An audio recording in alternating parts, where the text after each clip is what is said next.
Go, go. Linda! ילדים! מחבלים! מטור לשם, מטור!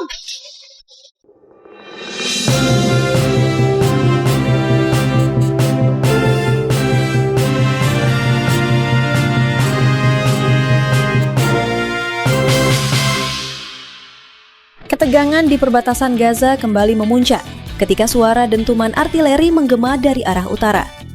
Dalam hitungan detik, garis depan berubah menjadi ladang pertempuran setelah militer Amerika Serikat dan Israel terlibat kontak tembak hebat dengan pasukan TNI perdamaian yang didukung oleh unit elit Rusia. Insiden ini disebut sebagai eskalasi paling dramatis sejak operasi penjagaan keamanan internasional diberlakukan di wilayah tersebut. Sumber dari markas TNI Perdamaian melaporkan bahwa provokasi dimulai ketika konvoi patroli TNI dicegat drone bersenjata milik Israel. Drone itu menembakkan 2 rudal kecil yang meledak beberapa meter di depan rombongan. TNI langsung berlindung dan melakukan manuver menghindar. Namun, situasi memburuk ketika unit Angkatan Darat AS ikut masuk ke area tersebut dengan dalih mengamankan aset strategis. Tak lama setelah itu, pasukan Rusia yang berada di pos pengamanan gabungan mendeteksi pergerakan tank Abrams milik Amerika Serikat. Menyadari situasinya bakal berubah menjadi konflik besar, Putin langsung menyatakan ini dalam konferensi persnya. Сегодня мы слышим, что нас хотят победить на поле боя. Ну, что здесь скажешь? Пусть попробуют. Мы уже много слышали, но все должны знать, что мы-то по большому счету всерьез пока еще ничего и не начинали. При этом мы не отказываемся и от мирных переговоров, но те, кто отказывается, должны знать, что чем дальше, tiem sложнее. Salah satu tank Israel Merkava yang mencoba memaksa masuk ke zona netral berhasil dihantam rudal Rusia Kornet yang ditembakkan dari balik reruntuhan bangunan. Ledakan besar mengoyak kesunyian malam, memunculkan kobaran api yang terlihat hingga beberapa kilometer. TNI dan Rusia kemudian membentuk formasi defensif bersama.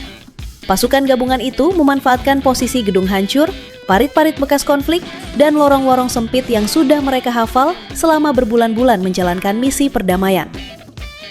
Kontak tembak intens terjadi di sebuah distrik sempit dekat pos barat. Pasukan Raider TNI yang dikenal sigap dalam manuver urban memotong jalur masuk pasukan AS Serikat yang mencoba mengepung dari sisi kiri. Pertempuran jarak dekat pun terjadi. Dari arah lain, tim sniper TNI dan Rusia bekerja sama mengambil posisi di atas gedung bertingkat setengah runtuh. Mereka menembak akurat ke kendaraan lapis baja AS Serikat yang mencoba maju, menghentikan laju pergerakan mereka.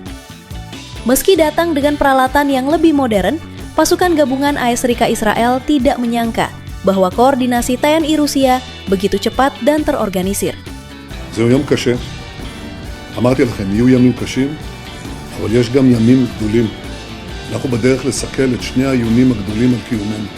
איום הגרעין, איום הטילים הבליסטיים מאיראן.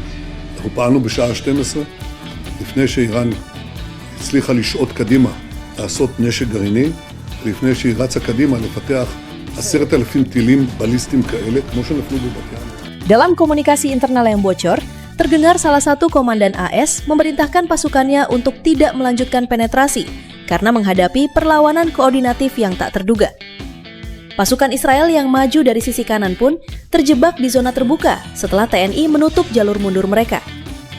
Satuan artileri ringan Rusia kemudian memberikan tembakan peringatan, memaksa mereka kembali ke garis awal. Setelah hampir 2 jam baku tembak tanpa henti, kontak tembak akhirnya mereda ketika hujan turun deras. Pasukan Amerika Serikat Israel menarik mundur unit mereka sedikit demi sedikit, meninggalkan titik ledakan dan kendaraan yang terbakar. Ledakan pertama terjadi ketika sebuah Merkava Israel menghantam rudal anti-tank Kornet yang ditembakkan dari sisi kiri jalan. Ledakannya mengguncang tanah dan membuat tank tersebut terbakar di tengah jalan.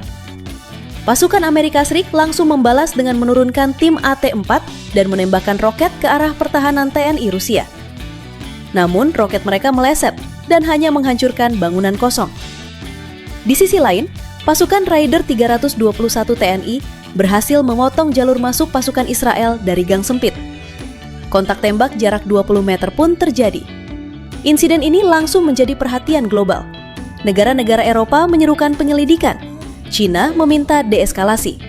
Sementara beberapa negara Timur Tengah memberi dukungan moral kepada TNI yang dianggap netral dan menjaga stabilitas. TNI dan Rusia berhasil menguasai persimpangan strategis dekat pagar pemisah lokasi yang menghubungkan 3 jalur operasi militer Israel. Keberhasilan itu membuat pasukan Israel harus mundur setidaknya 500 meter untuk menghindari kepungan. AS mengirim armada drone tambahan, namun Rusia menyiapkan jammer elektronik sehingga sebagian drone kehilangan sinyal dan jatuh seperti burung mati. Sementara itu, TNI berhasil mengevakuasi lebih dari 200 warga sipil Gaza yang terjebak di tengah baku tembak. Dengan sistem thermal dan jammer, Rusia membuat sebagian drone IT Serikat kehilangan sinyal. Mereka juga memetakan jalur musuh dengan akurasi tinggi. Koordinasi mereka dengan TNI berjalan mulus, seolah dua pasukan itu sudah bertahun-tahun bekerja bersama. Serangan gabungan itu mengejutkan Israel dan ISIS Serikat. Komunikasi kedua negara itu kacau. Israel bahkan kehilangan kontak dengan satu regu kecilnya yang tersudut. TNI dan Rusia kini memegang posisi superior di daratan. ISIS dan Israel merapatkan barisan, tetapi enggan maju terlalu dekat karena kerugian yang mereka alami di malam sebelumnya. Namun, ketenangan itu pecah ketika sebuah roket jarak dekat melesat dari sisi timur perbatasan dan menghantam truk logistik paling belakang. Ledakannya membuat tanah retak, menyemburkan api, dan melemparkan serpihan besi panas ke segala arah. Hanya 2 jam setelah insiden, Rusia mengaktifkan protokol darurat mereka di Suriah. Pesawat angkut Il-76 terbang rendah membawa puluhan pasukan VDV, Airborne Troops, lengkap dengan sistem perang elektronik. Kontak tembak di perbatasan Gaza itu menjadi babak baru yang mengubah peta geopolitik dunia. 4 negara besar kini saling berhadapan dalam satu garis tembak, sesuatu yang belum pernah terjadi di era modern. Dalam kecamuk perang, ada momen ketika dua kekuatan menemukan ritme yang sama. TNI dan Rusia melakukan manuver gabungan yang tidak pernah diprediksi United Serikat maupun Israel. Masuk melalui jalur bawah tanah tua milik warga Gaza yang selama ini tertutup, kedua pasukan bergerak senyap seperti bayangan. Insiden bermula ketika satuan patroli TNI yang tergabung dalam pasukan perdamaian melintas di jalur utara Gaza untuk mengevakuasi warga sipil yang terjebak. Di saat yang sama, unit Israel Defense Forces (IDF) dan Satuan Marinir ANI Serikat menggelar operasi pembersihan rute tanpa koordinasi dengan pasukan internasional. Sebuah drone tak dikenal melintas rendah. Sensor otomatis dari kubu AS Israel mendeteksi gerakan yang dianggap mencurigakan di sektor TNI. Tembakan peringatan dilepas. Namun di tengah gelap malam, letupan itu malah mengenai dinding bangunan yang sedang dilalui prajurit Indonesia.